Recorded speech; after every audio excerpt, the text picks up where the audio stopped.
Dólar nas alturas, recorde de lançamentos no mercado imobiliário, economia brasileira. Prefiro nem comentar.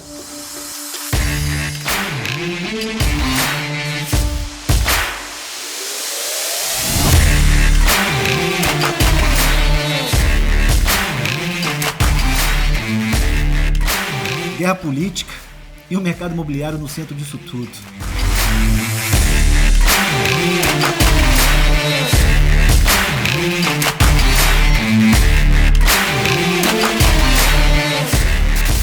Esses são os assuntos que nós vamos discutir nesse podcast aqui no 5.cast. E hoje a gente tem um convidado, que nem é convidado mais, né, Luiz? Já é amigo, parceiro. Já é da casa. Luiz Nogueira, nosso economista, está sempre com a gente, parceiro, sempre aí promovendo e orientando a nossa comunidade aqui do 5.cast, a nossa comunidade Quebra as Regras. Luiz, seja bem-vindo. Show de bola tê-lo mais uma vez nesse momento para clarear aí para a gente. Vou dizer assim, essa desordem ou essa ordem que nós estamos vivendo hoje no Brasil. Seja bem-vindo, cara. Obrigado, Guilherme. É sempre um prazer. O Brasil é isso, né? Não é para amadores. Aqui de tédio a gente não morre. Fortes emoções sempre. E ó, já vou adiantar. O ano que vem, ano eleitoral, se prepare, viu? Que o circo vai pegar fogo. Mas?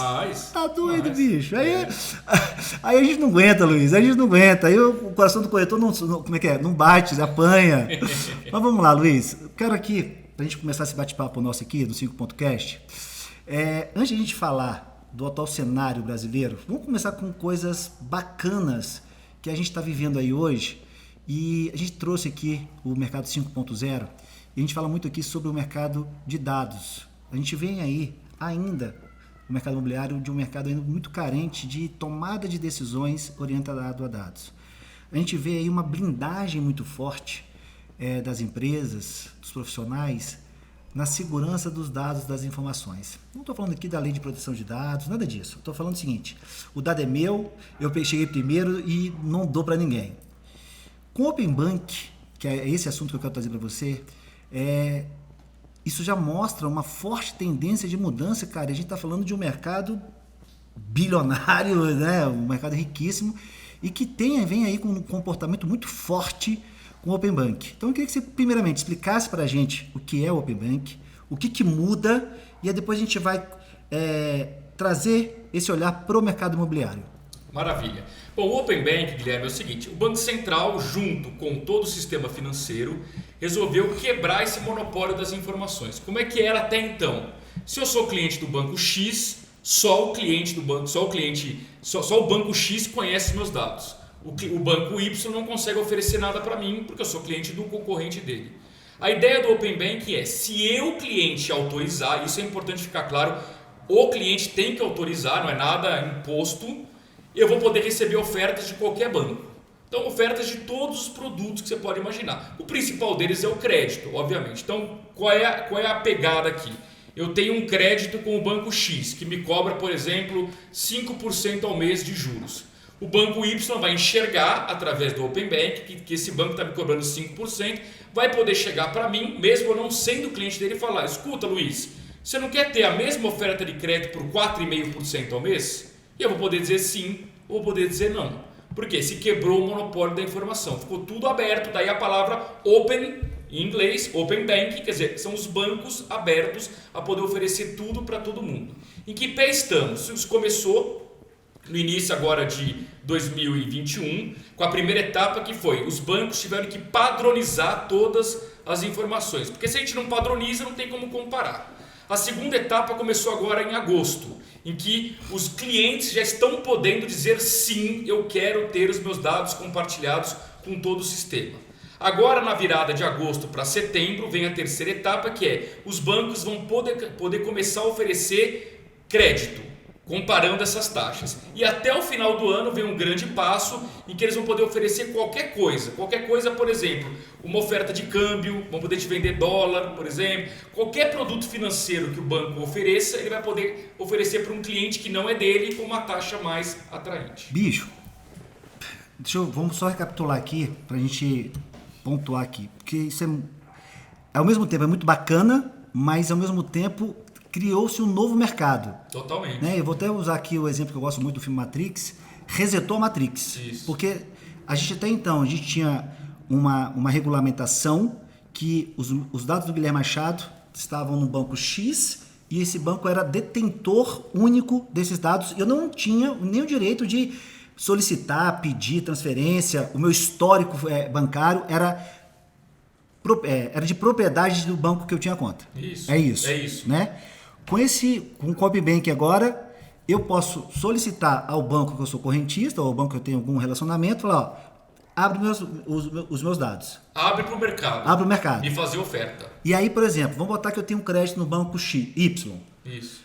Um outro banco, eu tô lá no banco Y quietinho, lá, passivo, pagando as minhas mensalidades, legal. Um outro banco, se eu autorizar, um outro banco pode, do nada, fazer uma ativação comigo. Fala assim, ó, você está pagando X% lá de juros lá naquele financiamento, naquela linha de crédito, eu posso te oferecer X. É isso? É isso. Então o bicho tá aberto, essa porra. Tá aberto, vai aumentar a concorrência e a ideia é o quê? Que você pague menos. Então vamos pegar o nosso exemplo aqui do setor imobiliário. Eu tenho um crédito imobiliário com o banco X, que me cobra 10% ao ano. O banco Y vai olhar e falar assim, pô, não, eu quero oferecer para o Luiz o mesmo crédito imobiliário para o mesmo imóvel, 8% ao ano. Só que agora, ativo, o banco vem atrás de mim. Isso, não eu vou atrás. Porque a gente tinha essa opção na portabilidade. Eu tinha de ir atrás. Agora não. A partir do momento que eu autorizo, o banco pode me ativar, o banco pode fazer a venda para mim. Exatamente. Né? Entre aspas, pode fazer essa venda para mim. Pode. É isso. Porque ele sabe quanto eu estou pagando. Deixou de ser segredo. Show. É open, é aberto. Todo mundo sabe quanto todo mundo está pagando. Imagine que você entre no cheque especial do banco.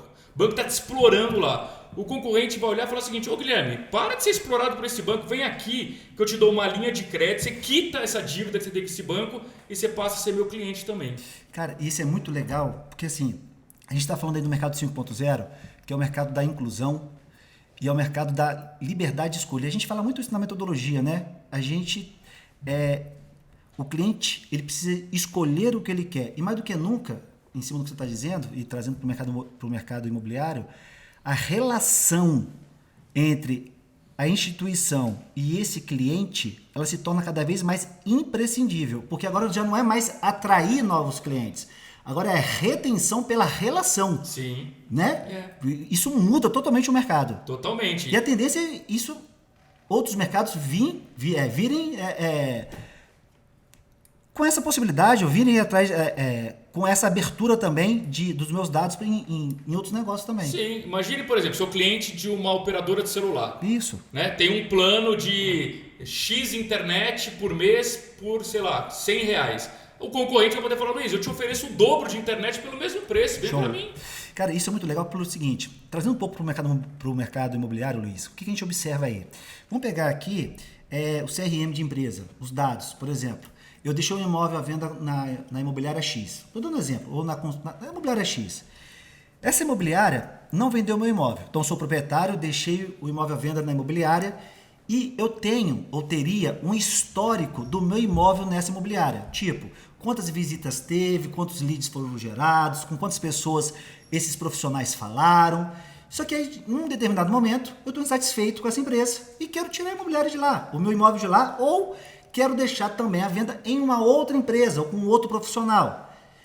Até então, na realidade, até hoje, isso é impossível, porque a tendência é a imobiliária ou profissional não vai transferir esses dados para essa outra imobiliária, porque eu vou favorecer para outra imobiliária, vou ajudar o outro cara, meu concorrente, não sei o quê. Então, o proprietário ele não tem acesso a esses dados.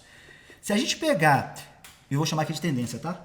Essa tendência aí dos dados abertos, e eu acredito que isso vai acontecer, ou tem que acontecer no mercado imobiliário ou em todos os mercados, o proprietário pode sim levar esses dados e vai ter todo o histórico, até para ajudar ou melhorar essa relação com o mercado, cliente, vendedor, corretor. E, cara, isso é muito foda. Sem dúvida, porque, Guilherme, a gente tem que mudar o mindset.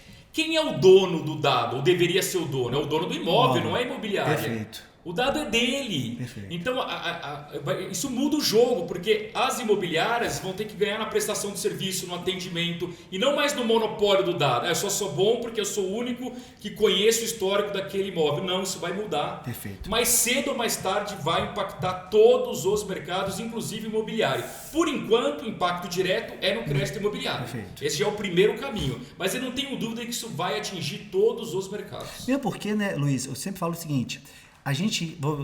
o corretor, a corretora, antes de serem vendedores, eles são compradores. Então, se ele colocar numa outra perspectiva essa relação dos dados abertos, ele vai ser o primeiro a dizer, pô, eu quero liberar meus dados, eu quero o histórico do meu imóvel. Né? Claro. Esse monopólio que a gente tem hoje é muito egoísmo, né? É um egocentrismo das pessoas que precisa, e foi o que você disse, mudar esse mindset para que a gente tenha uma relação não pela imposição, mas sim pela uma relação de experiência, de qualidade, de transformação do serviço que a gente está prestando. Exato, até porque o monopólio, ele perpetua a incompetência. Perfeito, Luiz, muito legal. Então vamos quebrar o monopólio. Perfeito. E vamos para o jogo. Perfeito. Né? Os mais competentes vão sobreviver. Perfeito. Acabou. Isso aí.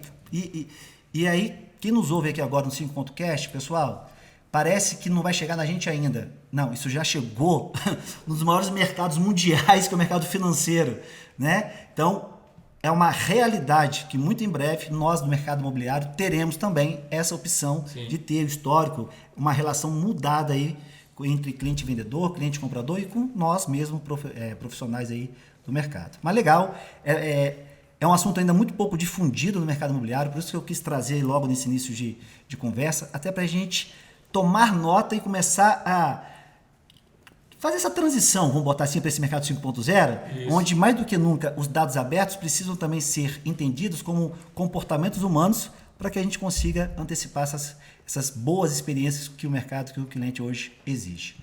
Show de bola. Luiz, vamos lá. Bicho, tá foda, Luiz. Bicho, tá complicado. Mas vamos lá. Vamos falar agora de mercado imobiliário, vamos falar de linha de crédito. A gente gravou no início do ano para o canal do YouTube uma série de vídeos lá pelo YouTube, onde você deu um show sobre os conceitos das linhas de créditos que nós tínhamos naquela época. Hoje, como é que está linha de crédito para o consumidor final? Tá? O cara que vai comprar um apartamento, deseja financiar, como é que está hoje? Taxa de juros, nessa bagunça que a gente está vivendo hoje, aqui a gente não vai falar de A ou B, vamos falar do mercado Brasil, né? Como é que está hoje a linha de crédito, como é que o consumidor está se beneficiando ou não, ou qual a tendência de mercado? E a gente teve um aumento de taxa Selic agora há pouco tempo. Olha que interessante, Guilherme. Quando a gente falou sobre isso no começo do ano, a gente tinha a menor taxa de juros da história, a taxa básica Selic, em 2%, que se refletia na menor taxa de juros da história para o setor imobiliário. Nunca a gente teve crédito imobiliário tão barato como durante essa pandemia. Foi uma grande oportunidade. Você falou lá, né, cara? Você falou. Para quem travou, principalmente aquelas linhas pré-fixadas, aquelas linhas que não mudam. Você travou, você vai carregar isso por 20, 25, 30 anos. Né? Quem aproveitou, aproveitou. Agora, como a inflação subiu muito, esse é o pano de fundo, a inflação está alta, o Banco Central está subindo a taxa básica de juros. Isso, de alguma forma, já está sendo repassado pelos bancos para o crédito imobiliário. É verdade que, para os padrões históricos do Brasil, ainda está muito barato. Eu ainda enxergo oportunidade para as pessoas fecharem negócio. Aliás, a gente tem dito isso para os nossos corretores, que são educadores financeiros. Perfeito. Fala para o seu cliente correr, fechar logo a linha pré-fixada, porque ele vai se dar bem. Agora, tem um alerta importante que a gente fez lá atrás, quando a gente gravou para o YouTube, que era o seguinte: cuidado com as pegadinhas do mercado. O mercado veio com duas novidades. A principal delas era: olha, eu vou te oferecer um crédito imobiliário que é bem mais barato, as parcelas são bem menores, só que é um crédito atrelado à inflação. E eu dizia, cuidado. Você falou, né? Falei. Cuidado, porque está muito barato hoje, mas o Brasil tem um histórico de inflação que incomoda. Pois bem, não que eu tenha previsto essa alta da inflação. Não estamos aqui para prever nada, Luiz. Até porque o Brasil não é fácil de se prever. Mas a inflação que estava lá em 3% ao ano, hoje está em 8%. Então aquele crédito imobiliário ficou atrelado a essa inflação. Hoje, a pessoa que pegou aquela linha já se arrependeu. Já não está valendo a pena. Era melhor ela ter pego o crédito pré-fixado. Rapidinho, essa pessoa ela pode hoje fazer a transferência? Pode, mas ela vai ter que negociar com o banco. Entendi. Ou com um banco concorrente. Entendi. Né? Ou esperar o Open Bank e vir alguma proposta de fora. Né? Mas já não valeu a pena, Guilherme. Eu costumo dizer o seguinte: se o contrato é de curto prazo, um contrato de 5, 10 anos, dá para correr esse risco. Mas não é tendência. Não é. Eu, no Brasil, vou ser bem sincero, eu tenho crédito imobiliário, posso falar por mim. Luiz, a sua linha é a da inflação, a da poupança ou é aquela mais conservadora pré-fixada. A minha linha é a conservadora pré-fixada.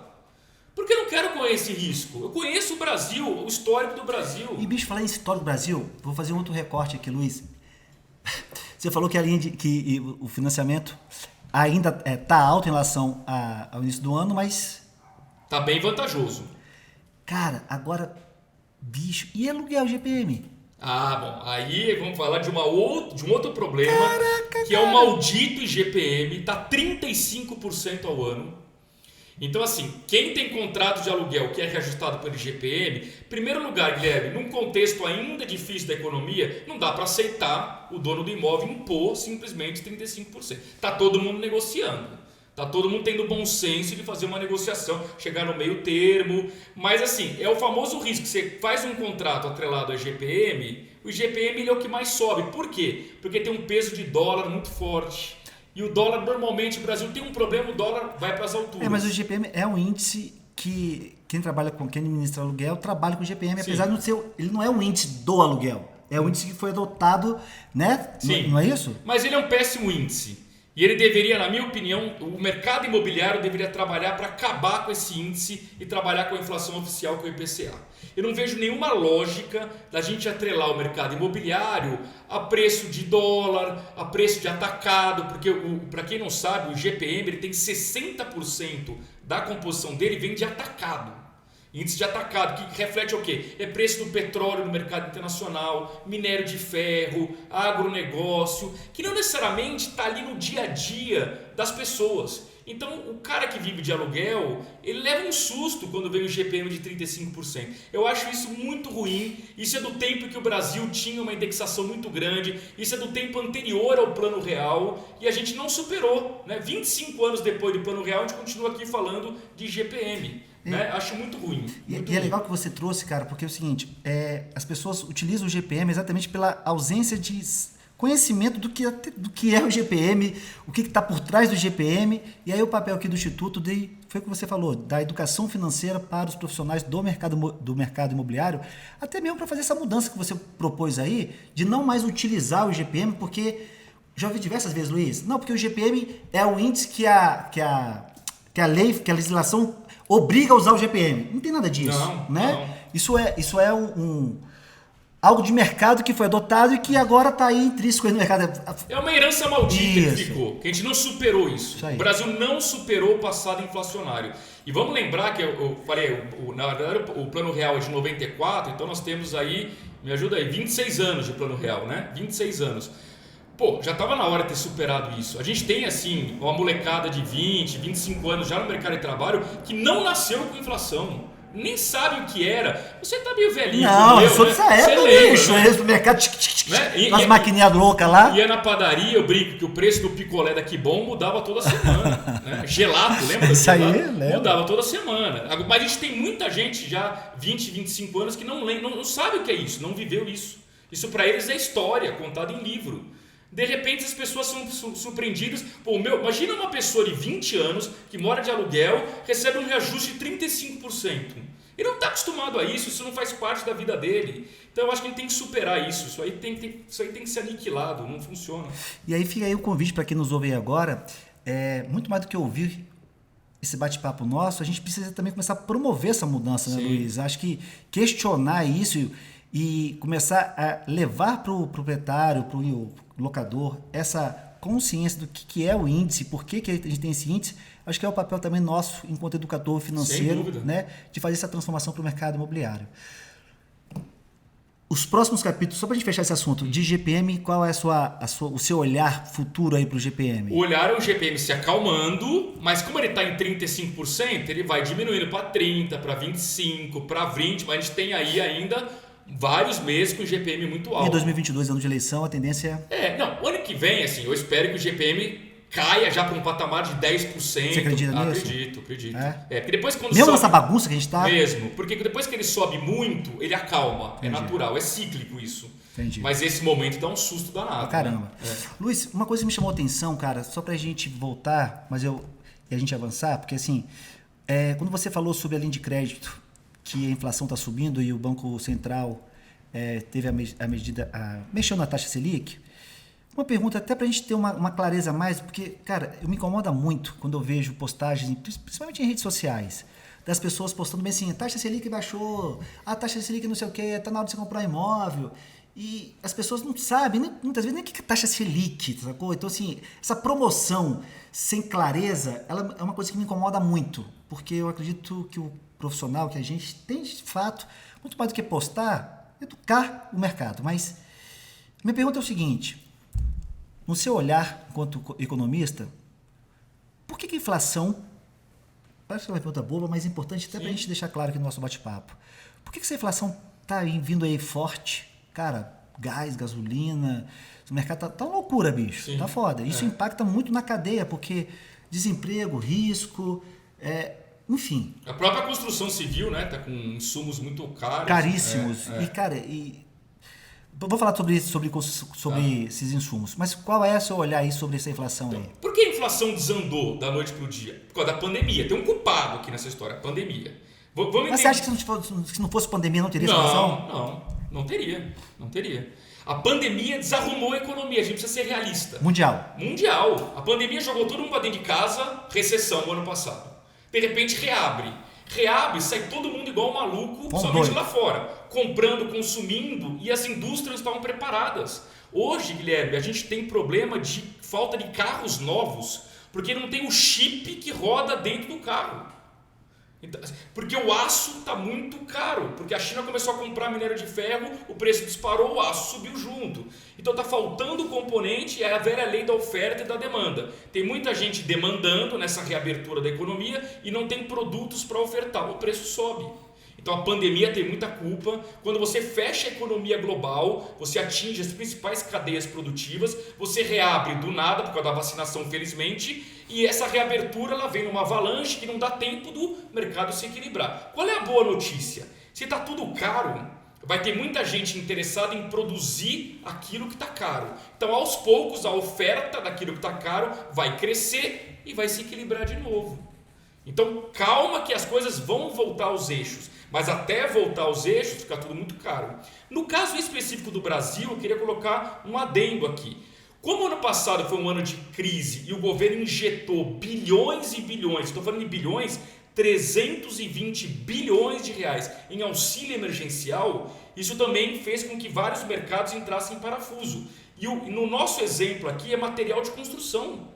O governo colocou tanto dinheiro na economia, e foi importante isso, que, por exemplo, na região Nordeste, que teve muito auxílio emergencial, as pessoas aproveitaram o dinheiro que sobrou para comprar tijolo, cimento, azulejo, para conseguir reformar sua casa, ampliar aquele imóvel, muitas vezes um imóvel humilde, mas a pessoa aproveitou. Todo mundo comprando tijolo ao mesmo tempo, cimento ao mesmo tempo, azulejo ao mesmo tempo, o preço subiu, porque não tinha produto. A cadeia da construção civil, de material de construção, não estava preparada para uma demanda que explodiu durante a pandemia. Quem que poderia imaginar que na pandemia as pessoas iam sair comprando igual malucas tijolo, cimento e azulejo? Então não tem produto, o preço sobe. Isso afetou todas as construtoras.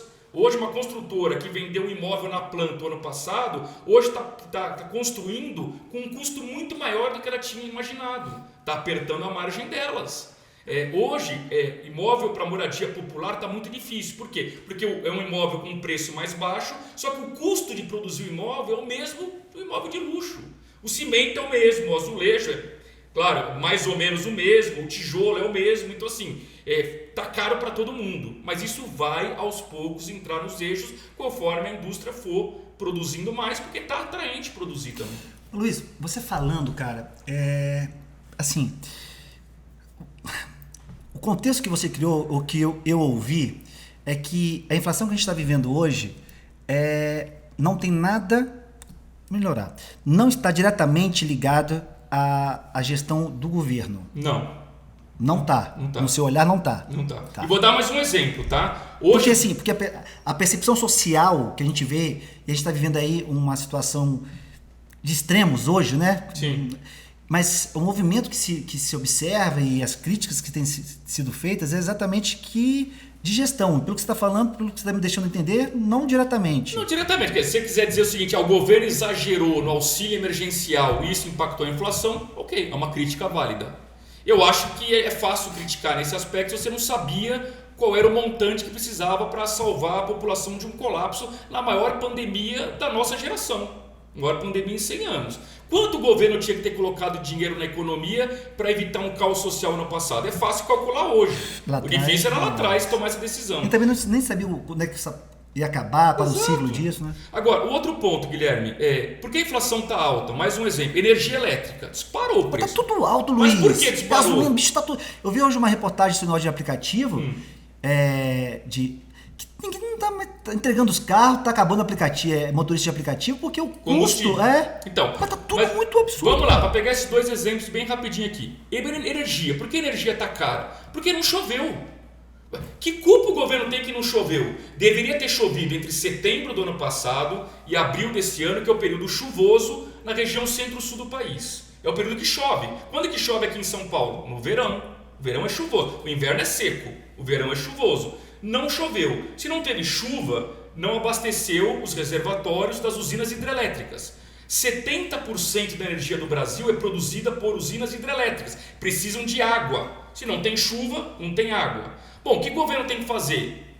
Vai acabar a energia no país, tem um apagão? Não. Ele aciona usinas térmicas. São movidas a gás, óleo diesel e carvão. Qual é o problema dessas usinas? Elas são muito mais caras que as hidrelétricas e mais poluentes. Então a gente tem um problema ambiental, ok? E temos um problema de preço. Então a energia está mais cara porque não choveu. Não tem outro culpado senão São Pedro. Não tem outro culpado. Agora ele tem que aprender a conviver com isso. Mas esse aumento da Petrobras... Calma, agora combustível. De quem é a culpa? Mas o gás também, gás tem a ver com combustível, tem a ver com o que eu vou falar agora. O petróleo ficou mais caro no mundo inteiro. Por quê? Porque na pandemia ele desabou o preço. Reabriu o mundo está voltando a produzir. Vamos pensar no mundo desenvolvido, que já vacinou, Europa, Estados Unidos, todo mundo voltando a produzir. O petróleo ele é uma commodity internacional. Se tem demanda, aumenta o preço. E os produtores de petróleo, que são o cartel da OPEP, é um cartel, eles falam o seguinte: escuta, a gente apanhou na pandemia, Guilherme, o petróleo chegou a custar valor negativo. Não é que ele chegou a zero, ele ficou negativo. Você já ouviu falar em produto que custa menos do que zero? Mas sabe por quê? Tem uma explicação. Porque o petróleo é um contrato. Você paga para ter o direito de receber daqui um mês, 3 meses, um ano, o petróleo, por exemplo, hoje a $80 o barril. Por que na pandemia ele custou negativo? Porque era melhor você não receber, você pagava para o cara não te entregar o petróleo. Você doido isso, então. Por isso que ficou negativo.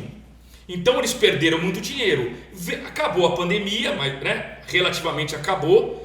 Países desenvolvidos vacinados, o petróleo vai subindo. E aí a OPEP, que é quem produz, fala o seguinte: eu não vou aumentar a minha oferta de produção, porque agora chegou a minha vez de ganhar dinheiro. Eu perdi dinheiro, agora eu ganho. Se eles não aumentam a oferta de petróleo e está todo mundo consumindo petróleo no mundo, o preço sobe. Se a oferta é a mesma e a demanda aumentou, o preço sobe. Então assim, e aí o Brasil tem que aumentar o preço aqui. Ou senão você quebra a Petrobras. E a gente já teve uma experiência recente em governos anteriores que o governo tabelou o preço e praticamente quebrou a Petrobras. Aí alguém vai dizer o seguinte: mas a Petrobras é uma estatal, ela deveria segurar o preço. Eu não concordo que a Petrobras tem que aumentar junto com o mundo. Ok, você pode até fazer isso, desde que você pegue dinheiro da sociedade através de impostos e fala o seguinte: eu vou pegar esse dinheiro que eu usar em saúde, educação, vou dar para a Petrobras, não aumentar combustível. Eu te pergunto, Guilherme, nós como cidadãos brasileiros, nós queremos pegar dinheiro da saúde, da educação e usar para congelar combustível? Isso é um debate que a sociedade tem que fazer. Então, mas assim, Luiz, assim, você falando e a gente começa a ter um pouco de clareza, é um assunto delicado, né, bicho? Porque assim... São escolhas. A gente está vindo de governos anteriores onde a gente tinha um controle de gasolina, a gente tinha um controle de gás, a gente tinha uma percepção para a classe menos favorecida que as coisas estavam mais equilibradas. A gente vê hoje um gás explodindo porque isso impacta em toda a cadeia do mercado imobiliário. Sim. Cara. Assim, o corretor não sofre. Cara, sofre como pessoa, como consumidor, e sofre também os impactos da cadeia de compra, enfim, de tudo, né? E aí, bichão, gás lá em cima, gasolina lá em cima... Parece que a gente esquece que foi ontem que a Petrobras estava quebrada e mais. E aí eu trago um outro ponto de atenção para você. A divulgação dos balanços da Petrobras são de lucros absurdos. Bilionários. E isso incomoda mais ainda quem tá, cara, pagando na ponta a gasolina, o gás. E a gente que está no mercado imobiliário fica aquela dúvida. Cara, e agora? E o INCC estourando. Sim. Tá tudo estourando. Tá tudo alto. O que eu daria como sugestão, tá? A gente poderia ter um seguinte caminho. A Petrobras está dando lucro? Tá. Quando ela dá um lucro bilionário, ela repassa uma parte desse lucro para o maior acionista dela, que é o governo. Tá? Embora a Petrobras tenha ações negociadas em bolsa, quem detém a maioria, o comando da Petrobras é o governo. Portanto, ele ganha a maior parte desse lucro através de dividendos. O governo poderia pegar esse lucro, esse dividendo que a Petrobras paga para ele, criar um fundo para amenizar a alta de combustível. Então ele vai usar esse dinheiro, e não dinheiro nosso de contribuinte, para amenizar. É uma saída. Problema, o governo está quebrado. Ele pega o dinheiro da Petrobras que deu lucro e usa para pagar as contas do dia a dia, para pagar a máquina pública. Por quê? Porque o governo está quebrado. O governo gasta mais do que arrecada. Então, Guilherme, a gente tem um problema mais grave no Brasil, que é, ou a gente vai ter que enxugar o tamanho da nossa máquina pública e fazer ela caber dentro da nossa realidade, ou a gente vai ficar eternamente pagando imposto para sustentar algo que não cabe no tamanho do Brasil. E é um debate que a sociedade precisa fazer. Mas o desafio é querer debater esse assunto que é tão delicado num país de tanta desigualdade. Em véspera de eleição. Né? Em véspera de eleição. Então, é isso. Bicho, isso é um assunto bem delicado. E essa vai ser a guerra eleitoral ano que vem. Porque Então, você vai ter, de um lado, o ex-presidente Lula defendendo que o Estado tem que estar presente na economia e tem que dar tudo para a população. Isso é tentador. Quem não gosta de ouvir assim, pô, o Estado vai me dar tudo? Pô, parece bacana. Eu pergunto pra você, e quem vai pagar a conta? Aí fica esse silêncio aqui, né? Quem vai pagar a conta? Porque na teoria é lindo, o Estado me dá tudo. Mas Luiz, se você pegar a ponta assim, mas se você pegar a ponta da população menos favorecida, eles, não tem comida. Nós estamos vivendo aí, cara, que antigamente só comia carne. Hoje estão fazendo fila para pegar osso. Isso. Cara, como brasileiro é foda isso, cara. Então, mas aí vem uma ilusão. Caraca, Por que o governo não faz um Bolsa Família de 5 mil reais para todo mundo? Pô, isso não é tentador? Porque é uma ilusão. Você vai dar 5 mil reais, a inflação vai disparar e aquilo que comprava 5 mil reais não vai comprar nada. Aí você vira Venezuela, você vira Argentina. Então, Guilherme, assim, é uma ilusão achar que o Estado pode, ele é uma fábrica de dinheiro e que ele distribui para todo mundo. Não é assim que funciona. Cara, esse é um assunto bem delicado, assim, Tá. Vamos plugar de novo o mercado imobiliário, porque esse assunto é difícil. É difícil e divide muito, né? Sim. Porque infelizmente a gente está vivendo hoje um momento no Brasil, ou eu sou azul ou eu sou preto, né, cara? Exato. O azul é verde, o preto é branco, o verde, amarelo, vermelho. Então assim, tá complicado, cara. E o mercado imobiliário no centro disso tudo, vamos botar lá, a gente está vindo aí mês a mês. Eu até falei outro dia no stories do Instagram, eu falei bem assim, você sabe qual é o maior problema do mercado imobiliário atual? Sabe o que eu falei? O quê? O bom momento do mercado, o bom ou a percepção do bom momento do mercado imobiliário. Por que eu tô falando isso? Eu quero te ouvir. Porque a mídia, ela promove e te dá a percepção que você quer. Concorda comigo? Isso. Ela joga você pra direita, pra esquerda, pra cima, e ela pra vai de baixo. euforia pro pessimismo em 24 horas. E a gente compra essa ideia. A gente compra essa ideia porque a gente tem aqui no Brasil uma cultura de leitores de manchete. Isso, né? A gente não aprofunda e não tem a educação de sempre olhar o outro lado. Né? Parece que a gente quer todo mundo que concorde com a gente. Quem não concorda, a gente vira inimigo. E a gente está vendo aí, cara, de uma mídia divulgando muito forte sucesso de lançamentos imobiliários. E está acontecendo mesmo. Aqui em São Paulo, por exemplo, cara, você está lançando e está vendendo. A minha preocupação, e aí eu estou falando diretamente agora para o corretor, para a corretora, para o empresária do mercado imobiliário, que parece que essa bonança vai durar de eterna. Né? As pessoas estão vendendo, não estão preocupadas, não estão se planejando e principalmente não estão entendendo o porquê desse bom momento. Quero te ouvir. Na sua visão enquanto economista, estamos vivendo um bom momento? a tendência desse bom momento é dar continuidade? Qual a tua perspectiva em relação a isso? Então vamos lá. Na pandemia, o setor imobiliário foi muito bem. Tirando ali 1 ou 2 meses no auge do pânico do ano passado, em março, abril, que todo mundo ficou apavorado, é inegável que o setor imobiliário cresceu. Na minha opinião, por 2 motivos. Um, a gente já comentou aqui, crédito imobiliário. Nunca a gente teve crédito tão barato e com tanta oferta.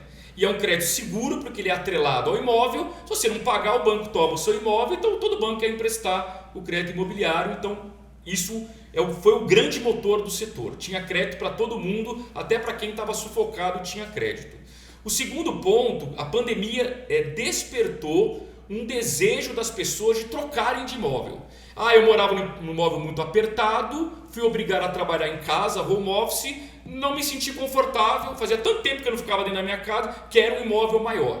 Todo mundo querendo trocar de imóvel, outras pessoas, não aguento mais morar numa grande cidade. Quero na pandemia para o interior, quero ir para o litoral. Isso mexeu com o mercado imobiliário no país inteiro. Esse troca-troca de imóveis, vende aqui, compra ali, vende aqui, isso movimentou o setor. Foi muito bom. E as próprias construtoras, depois de um pânico inicial, perceberam essa oportunidade e retomaram aqueles lançamentos. Vamos lembrar que as obras não foram paradas em nenhum momento. Então a economia estava em lockdown, mas nenhum governador proibiu a construção civil de trabalhar. Então foi um setor que continuou trabalhando, continuou gerando renda e emprego. Agora, quando a gente olha para frente, o cenário já não é tão otimista. Por que não é tão otimista? Porque os juros estão subindo, então o primeiro motor que eu falei aqui, crédito imobiliário super barato, ainda está barato, mas já não é tão barato como foi. Então vamos ficar atento, porque a tendência é do Banco Central continuar subindo juros e isso vai aumentar o custo do crédito. Segundo ponto, acabamos de falar que os insumos da construção civil estão mais caros. Portanto, as construtoras vão reajustar suas tabelas. O preço do imóvel está subindo. Para quem comprou lá atrás, ótimo, eu tenho hoje um patrimônio que vale mais. Para quem ainda não comprou, se o imóvel está mais caro, quando você parcela esse imóvel, o valor da parcela aumenta também. Então começa a não caber mais no bolso de todo mundo. Então os corretores já não vão ter tantos clientes ali disponíveis com pretensão financeira de adquirir um imóvel. Então vai diminuir a clientela. Isso é um ponto importante. E as próprias construtoras vão começar a diminuir os lançamentos, porque está todo mundo com medo. Até onde vai o custo para eu construir um imóvel? Eu não sei onde vai parar essa brincadeira. Então, na dúvida, a gente vai ter aí as construtoras pensando 2 vezes se vão fazer novos lançamentos ou não. Então, eu diria, Guilherme, você tem toda a razão. Muitas vezes, uma manchete boa hoje, ela reflete o passado, mas ela gera uma euforia momentânea que pode estar escondendo um cenário mais difícil que vem à frente. Então, muito cuidado. Mas para concluir com uma mensagem positiva, eu queria dizer o seguinte: toda vez que o mercado econômico como um todo piora, o ativo imóvel ele é algo bom. Porque se você tiver uma baita crise no Brasil, crise política, guerra eleitoral, dólar disparando, eu vou te falar 2 coisas que as pessoas compram: ouro e imóvel. Porque o tijolo ninguém tira de você. Então, na dúvida, quem tem dinheiro vai, corre e compra imóvel. Então, por mais que o cenário possa piorar e atrapalhar o setor imobiliário, o imóvel sempre vai ser um imóvel, sempre vai ser um bom investimento. Então, eu particularmente sempre defendo, principalmente para quem é investidor, ter uma perninha em imóvel, porque é um porto seguro para momentos de pânico. Eu vou trazer agora pimenta para essa conversa, Vamos lá. Porque você falou aí, eu busco aqui, quero ser o mais imparcial, mesmo sendo do mercado imobiliário, Claro. Mas aqui meu papel aqui é trazer uma luz, uma perspectiva diferente para quem nos ouve aqui. Você falou que é sempre bom, mesmo para o investidor, ter uma perninha no mercado imobiliário. Cara, Sim. Mas nos últimos anos, nunca se falou tanto no Brasil, ou tanto promoveu, e a prova disso são os bancos de investimentos que estouraram aqui no Brasil, sobre mercado financeiro. Né? Sim. Os fundos imobiliários, nós tivemos aí agora um susto, Sim, né? Um sim. susto forte Claro. sobre os fundos imobiliários aí, mas que não passou, mas foi um susto para quem tinha investimento em fundos imobiliários. Se eu tivesse aqui do meu lado aqui agora, tivesse mais uma pessoa aqui com a gente que trabalhasse no mercado financeiro, eu veria você dizendo isso e falaria: você tá louco, investir em imóvel, que não, rentabilidade, liquidez, enfim. É uma percepção diferente. Eu queria que você trouxesse um pouco aí, até pra gente que é do mercado imobiliário, ter uma clareza, até para dialogar com o cliente que muitas vezes fala para a gente, não, vou investir no dinheiro no mercado financeiro porque lá tem uma rentabilidade melhor, vou investir em fundo imobiliário. Qual é a tua visão? Como que a gente pode dialogar, né? Aqui não é convencer ninguém a fazer nada, mas dialogar de uma forma mais segura com pessoas do mercado financeiro? Guilherme, o mercado imobiliário, como estratégia de diversificação de investimento, ele é proteção do patrimônio. Se a pessoa investe no imóvel e vai precisar desse dinheiro daqui 6 meses, não faz sentido nenhum, porque o imóvel não é algo líquido, não é algo que você vende da noite para o dia, e se você precisar vender da noite para o dia, você vai perder dinheiro. Então não faz sentido investir em imóvel se esse dinheiro não é parte de uma estratégia de diversificação. Quando eu falo que é bom ter uma perna no imóvel, é que você tem que ter várias pernas em vários produtos, inclusive em fundo imobiliário. Muita gente perdeu dinheiro em fundo imobiliário nos últimos 12 meses? Perdeu. Muita gente tinha ganho nos últimos 24, 36 meses. Se você tem lá 10% em fundo imobiliário, qual o problema você perder dinheiro nesses 10% se nos outros ativos você ganhou? Não tem problema nenhum, é uma estratégia de diversificação. O erro que eu vejo é que as pessoas pegam todo o dinheiro e colocam tudo em uma coisa só. Então sai uma manchete que a bolsa subiu, o cara pega todo o dinheiro e compra em bolsa. Aí a bolsa cai e fala, perdi dinheiro. Quem mandou você comprar tudo em bolsa? O outro pega todo o dinheiro e põe tudo em fundo imobiliário porque era o fundo da moda. Quem mandou você colocar tudo em fundo imobiliário? Ou tudo em dólar, ou tudo em ouro? E qualquer ativo que você escolher e colocar 100%, você está errado. Tem que diversificar, essa é a grande inteligência para o investidor. Então assim, quando eu falo tem imóveis como estratégia de diversificação, claro que eu estou falando de pessoas que já têm um patrimônio grande, o cara tem 1 milhão, 1,5 milhão, 2 milhões para investir, faz sentido para ele ter um imóvel de 500 mil e o outro 1,5 milhão, ele vai diversificar em outras coisas. O que não faz sentido, ele só tem 2 milhões, só, entre aspas, 2 milhões, e vai comprar um imóvel de 2 milhões, e vai falar que é um grande investidor. Não é, porque se o mercado imobiliário afundar, o único patrimônio que ele tem é aquele imóvel de 2 milhões, não faz sentido ele colocar tudo em uma coisa só. Então, a resposta é, diversifique. E te ouvindo, acho que complementando assim, a resposta é diversifique, complementando, a resposta é eduque-se. Para diversificar, você tem que ter educação financeira. Exatamente. E até para você ter clareza de onde você vai fazer o investimento, em que momento você vai fazer, né? Entender os riscos. Você trouxe um ponto aí que é real. O fundo imobiliário teve perda nos últimos 12 meses, mas teve ganhos passados, né? E aí parece que a gente esquece dos ganhos, e a mídia vem, fundo imobiliário está, né? E a gente acaba virando um zumbi, né? Vira peça de manipulação porque a gente não tem educação. Então, faça um convite para quem nos ouve aí, aprofunde. Antes de você estar promovendo uma informação que você leu, aprofunda. Você ouve uma pessoa que tem um ponto de vista, pega uma outra pessoa que não tem um ponto de vista igual, é diferente.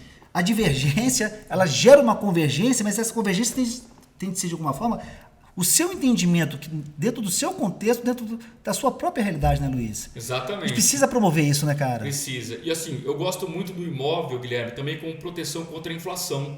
A gente começou o nosso bate-papo falando de uma inflação alta, tanto a inflação oficial do IPCA quanto o IGPM. O imóvel segue a inflação, ele valoriza. Então ele te protege da inflação também. Então eu particularmente gosto muito. Tá, legal. Luiz, você falou um outro assunto, só para a gente finalizar aqui esse bate-papo, mas quero trazer mais uma informação aqui para quem nos ouve no mercado imobiliário, porque teve um movimento do Banco Central brasileiro, cara, que não se via nos últimos anos, e eu queria saber se tem algum impacto no mercado imobiliário, se isso ajuda, se isso não ajuda, ou o que esse movimento, qual é as entrelinhas desse movimento? O Banco Central, há pouco tempo agora, tem uns 90 dias, não me recordo, ele fez uma compra de ouro que não se via há bastante tempo. Sim. Ele teve um reforço no seu estoque de ouro. Você falou aí, mas eu quero te ouvir. Por que esse reforço? Por quê? Será que é por causa da guerra, dessas possíveis guerras, vírus, enfim, de alguma forma, fez um estoque? Isso tem algum impacto para a gente, para Guilherme, para o Luiz, para a gente aqui na ponta? Não tem impacto, Guilherme. Assim, o que o Banco Central quis? Segurança e diversificação. O Banco Central, todas as reservas que ele tem, mais de 300 bilhões de dólares, quase tudo é título público americano. Não acho saudável você estar tudo num ativo só. Tudo bem, é a maior economia do mundo, ninguém imagina que os Estados Unidos vão quebrar, eles têm a fábrica de dólar, então é o lugar mais seguro. O mundo inteiro dá pânico, compra título público americano.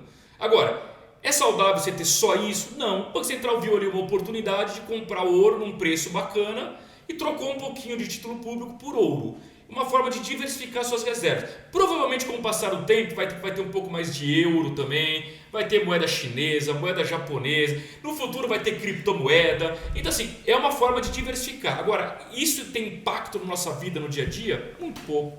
Não vejo. É uma maturidade do Banco Central? Acho que sim. E eles tentaram fazer sem muito alarde, mas acabou chamando a atenção, claro, né? Porque o ouro é o símbolo da proteção contra o pânico. Ele é o símbolo. Você fala assim, deu pânico no mundo, compra ouro. Quando veio a pandemia, o que aconteceu com o preço do ouro? Subiu. Porque todo mundo entrou em pânico. Quando você não sabe o que fazer, você compra ouro. É meio curioso. É o pânico, entendi, né? Então é a proteção que você tem. E eu brinco o seguinte, você compra ouro no mercado financeiro e compra imóvel. Porque, insisto, tijolo é tijolo e ninguém tira de você.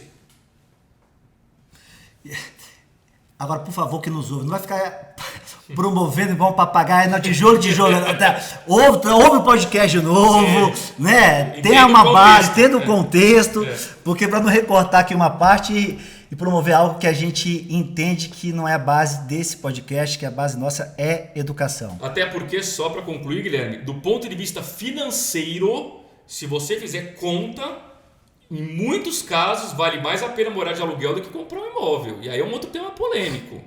Se você souber fazer um bom investimento naquele dinheiro que você comprar um imóvel, pode fazer sentido morar de aluguel. Então aqui não pode também parecer que eu estou criticando quem faz a opção consciente de eu quero morar de aluguel porque eu prefiro pegar o dinheiro que eu gastarei no imóvel para fazer outros investimentos, inclusive no mercado imobiliário. Não, mas acho que o papo está claro, Luiz, mesmo porque o nosso bate-papo é com base na educação. Né? Aqui a gente não está defendendo vendas, aluguel, ouro, fundo imobiliário. Acho que o bate-papo aqui é muito mais de um papo de clareza para quem nos ouve, ter o poder de escolha, de aprofundar inclusive sobre o que nós estamos falando e tomar as suas devidas ações ou percepções em relação ao que a gente está discutindo. Acho que nosso papel exatamente é promover uma perspectiva diferente do que... Eu vou falar, porque a mídia insiste em nos falar. Bicho. E a gente começa a repetir isso, a raiva, isso, Luiz, bicho. Luiz, a gente fez um bate-papo sobre Pix, cara, foi muito legal. Foi. Cara, a gente... Aliás, bombou o Pix, bombou e... A adesão foi muito rápida. Eu até aqui brincando aqui. E aí, Luiz, o que eu faço? Você faz um Pix pra mim, né? Virou até meme Pix agora. Não sei se você viu, cara, o Banco Central tá para fazer aí agora o Real Digital. Sim. Né? É um outro movimento e quem trabalha com o mercado de criptomoeda está vendo isso de uma forma muito positiva. Para a gente finalizar, o que eu quero dizer é o seguinte: mercado de criptomoeda versus mercado imobiliário. Brasil e mundo. E o Real Digital que eu trouxe aqui. Esse bicho aí vai ter alguma cara? Então, vamos lá. Criptomoeda é algo polêmico, controverso, que hoje não tem regulação nenhuma, tá? Quem investe em criptomoeda está correndo o risco de um mercado que não tem dono, que não tem regulador, que não tem polícia, que não tem fiscalização, sujeito a fraudes, sujeito a oscilações absurdas, é quase um cassino. Boa sorte para quem quiser investir. Real Digital é outra história. Vários bancos centrais do mundo estão querendo criar as suas criptomoedas que serão regulamentadas por esses bancos centrais e, consequentemente, garantidas por eles. Aí mudou o jogo. Nesse eu tô dentro. Na criptomoeda de hoje, eu tô falando por mim, pessoa física, tô fora. Rapaz, minha vontade, Luiz, é de ficar mais um bate-papo com você aqui, porque é tanto assunto polêmico, bicho. Caraca, mas enfim. Eu não tenho investimento em criptomoedas, ponto. Não, mas é legal. Sou contra quem tem? Não. Se fizer parte de uma diversificação, Luiz, eu posso colocar 5% do meu patrimônio em criptomoedas? Pode. Se você perder tudo, você perdeu só 5%. Mas o que me chamou a atenção, você falou sobre regulamentação do governo. Mas será que a tendência não é uma desregulamentação do governo perante a economia, a moeda? Não sei, eu fico às vezes me perguntando isso. Você tem razão, a ideia da criptomoeda inclusive é uma desregulamentação, mas ela tem que ser uma desregulamentação com um mínimo de embasamento, com um mínimo de lastro. Você tem que ter a certeza de que da noite para o dia você não vai ser vítima de uma rasteira, de um golpe, que o que você tem virou pó. Assim, qual é a garantia que você tem? Se você hoje, Guilherme, tiver criptomoeda e você quiser sacar isso em dinheiro para comprar alguma coisa, qual é a garantia de que você vai receber esse dinheiro? Você tem uma promessa de alguém que disse que você vai resgatar. Eu sou quem entrevista. Eu só quero perguntar. Então, essa é a provocação que eu faço então, para o nosso ouvinte aqui. Qual é a garantia que você que investe tem de que esse lucro que supostamente você teve com a criptomoeda, você vai conseguir resgatar, transformar isso em dólar e viajar para Disney? E se na hora de você fazer esse resgate você descobrir que o dinheiro não existe? Sei lá. Então tem que tomar um pouco de cuidado. Muito cuidado com o oba-oba. Sim, Guilherme, uma coisa que eu aprendi na minha vida não existe dinheiro fácil, ninguém fica milionário da noite para o dia.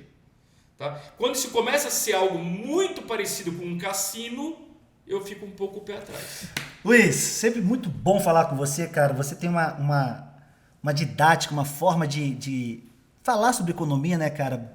Bem legal, bem simples e ao mesmo tempo tão educativa, né? Sempre é muito bom conversar com você. Acho que os vídeos que a gente gravou no YouTube, a série do Pix foi, tava lá no início, a gente não sabia nada de Pix, né, cara? E você veio, a gente fez um bate-papo ao vivo, foi bem bacana. Mais uma vez aqui, você trouxe mais luz pra gente que trabalha no mercado imobiliário. Eu acho que a gente precisa mais desse olhar do Luiz aí com a gente para nos orientar e nos direcionar onde buscar os complementos e aprofundar essa informação, cara. Obrigado aí mais uma vez.